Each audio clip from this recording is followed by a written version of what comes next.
Fala galera, bem-vindos a mais um vídeo do nosso canal de Fute Lance. Hoje o assunto é quente. A treta continua entre Mauro Cesar e Jorge Igor. Vamos trazer todos os detalhes dessa história que está agitando o cenário esportivo. Bora lá!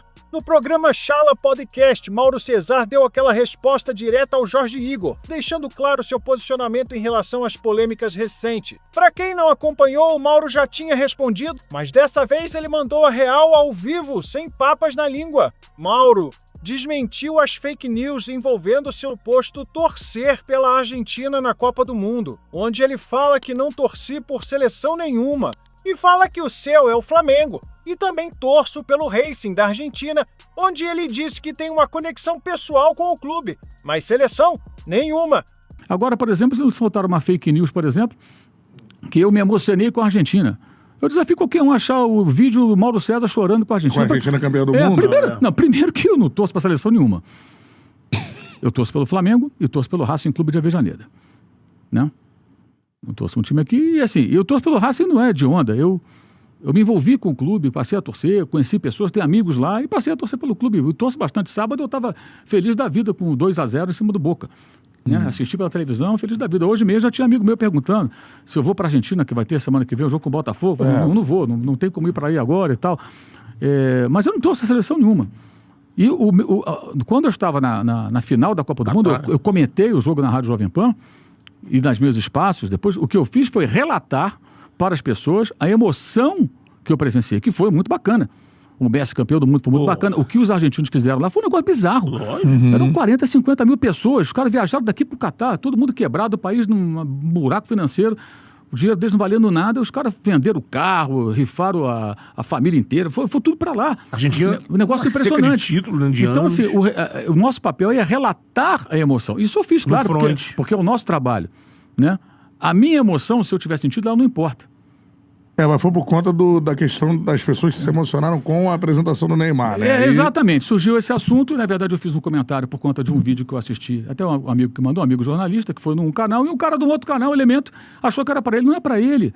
Eu não assisto, eu não sei o que ele fala, não me importa o que ele fala, mas ele teve que ter uma carência, né? Aí dispara uma série de ofensas e tal. Não fala o nome, mas todo mundo entende que é para mim, né? Se tivesse coragem, falaria o nome, mas não fala. Tudo bem também, coitado. Deve estar precisando aí de alguma ajuda. Não sei de que tipo, mas foi uma crítica até construtiva, porque nosso papel é relatar a emoção. O jornalista não é protagonista dos fatos. Ele é o emissário da notícia, da informação e da análise, se ele estiver no papel de analisar. É claro que existem situações específicas em que você entende quando você está num boletim, por exemplo, não consegue conter a emoção. Exemplo, nós vimos isso, repórteres se emocionando depois da queda do avião da Chapecoense. Nossa. Guido Nunes, nosso amigo. Exato. Tava com a mãe do Guido. Nós somos seres humanos. Como ele não vai se emocionar? Não, aquilo ali é impossível.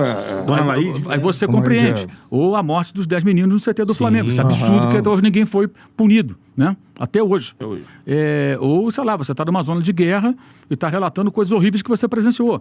Talvez você não consiga se conter. Mas em certas situações como essa, que você já sabe qual é o roteiro, o que vai acontecer, você pode até emocionado, que você pode torcer por aquele clube e tal, mas você tem que estar equilibrado. Por exemplo, eu não estava na transmissão, porque a emissora que eu trabalhava não transmitia, na época, a Libertadores, mas eu estava em Lima. Se eu disser para vocês que eu não me emocionei com a virada do Flamengo, eu seria um cretino. Lógico. Claro que eu me emocionei. Pra cacete. Foi um negócio de maluco aquilo ali. Na hora eu lembrei, do jogo de 99, Manchester e Bayern de Munique, né? Eu pensei, nossa, tá acontecendo com a gente aqui, Flamengo, a mesma coisa que aconteceu naquele jogo. Na hora eu falei, que loucura. Falei, porque nesse jogo eu ficava... Como deve ser, né? Eu vendo isso, eu fiquei um tempo pensando. Era uma quarta-feira, né? Eu estava em casa trabalhando, tal, escrevendo e vendo. Como deve ser a sensação de ganhar uma Champions League assim? E eu fiquei pensando, deve ser um negócio de maluco, né? Para ter um fato e morrer. No último ali. Aí quando isso aconteceu, na hora eu lembrei. Eu estava com o Pedro Torra do meu lado, colega da ESPN, eu falei, cara, tá acontecendo, que loucura. Mas na hora que eu entrei no ar, logo depois, acabou o jogo, eu estava no ar. Fiquei até meia-noite ao vivo lá na ESPN. Todos os programas, né? Eu entrei como? Sóbrio, tranquilo, falando do jogo, falando o que aconteceu. No 5-0 sobre o Grêmio, a mesma coisa. Terminou o jogo, eu desci para aquela área ali da imprensa ali embaixo, tem um vidro, né? E a torcida estava passando ali e estava todo mundo alucinado. Aí o pessoal começou linha de passe e começaram a discutir tática, não sei o que tal. Aí demoraram a me chamar. Aí eu no WhatsApp chamando, me chama aqui, que tá bom pra cacete, o negócio tá fervendo e tal, tem coisa para falar, né?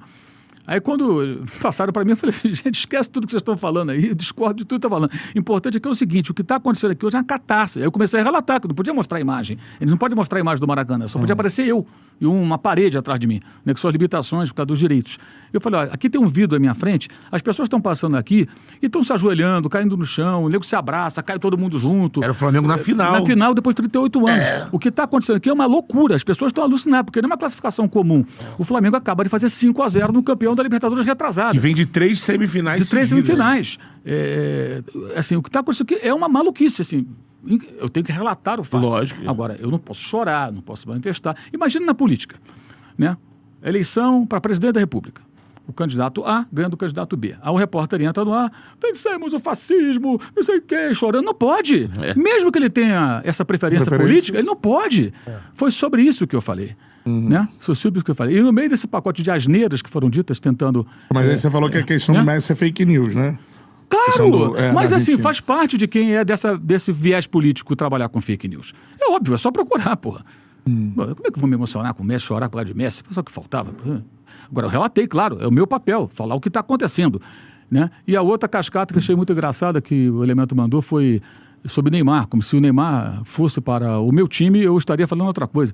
Tem vídeo Ele meu... fosse pro Flamengo. Tem vídeo meu lá na Jovem Pan, de 6, 7 meses atrás, o Neymar vestiu a camisa do Flamengo, aí o Thiago Asmar, apresentador, pilhado, começou a falar, será que foi o Flamengo? Eu falei, eu não contrataria. Por quê? Eu falei, o combo Neymar, se eu fosse dirigente, não me interessaria. Muito caro, se contunde muito, pode se achar maior que o clube. Falei isso e mantenho.